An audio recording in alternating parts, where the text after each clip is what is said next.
Operation परिवर्तन मोहिमेअंतर्गत सोलापूर तालुका police ठाण्याने मोठी कारवाई करत चोरून चालणाऱ्या अवैध गावठी देशी दारूच्या हातभट्ट्या उद्ध्वस्त करून 16,800 लिटर गुळ मिश्रित रसायन तसंच हातभट्टी दारू जागेवरच नष्ट केली। ऑपरेशन परिवर्तन मोहिमेअंतर्गत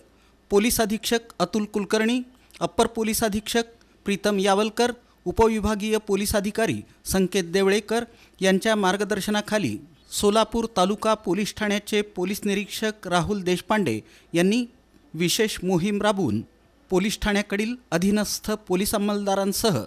वडजी तांडा, शिवा तांडा, बक्षी हिप्परगा इथं चोरून अवैधरित्या चालणाऱ्या दारूच्या हातभट्ट्या आणि उत्तर सोलापूर तालुक्यातील MIDC पाकणी इथं हातभट्टी दारूची विक्री करणाऱ्यांविरुद्ध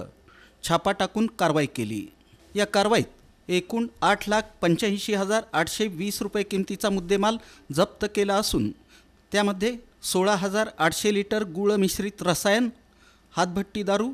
प्लॅस्टिक आणि लोखंडी बॅरेलमध्ये भरून ठेवलेली गावठी हातभट्टी दारू तयार करण्यासाठी लागणारं साहित्य तसंच अवैधरित्या दारूच्या हातभट्ट्या उद्ध्वस्त करून प्लॅस्टिक आणि लोखंडी बॅरेल जागीच फोडून त्यातील गुळ मिश्रित रसायन जागेवरच नष्ट करण्यात आलं। MIDC पाकणी इथं चोरून हातभट्टी दारूची आणि देशी दारूच्या बाटल्यांची विक्री करणारे त्यांच्याकडून एकूण 1,800 रुपये किमतीची 22 लिटर हातभट्टी दारू आणि 9 देशी विदेशी दारूच्या बाटल्या हस्तगत केल्या।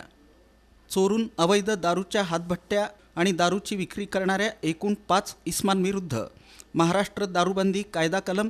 65 आणि 65E अन्वये 5 गुन्हे दाखल करण्यात आले।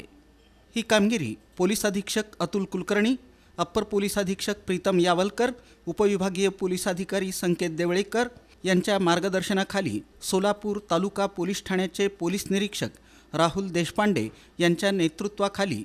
श्रेणी पोलीस उपनिरीक्षक घोळवे, बागवान, सहाय्यक फौजदार Rameshwar Kodak, police head constable Mahesh Katakdhond, police constable Sagar Nanaware, Vilas Lokhande, महिला पोलीस कॉन्स्टेबल दीपाली खोत यांनी बजावली।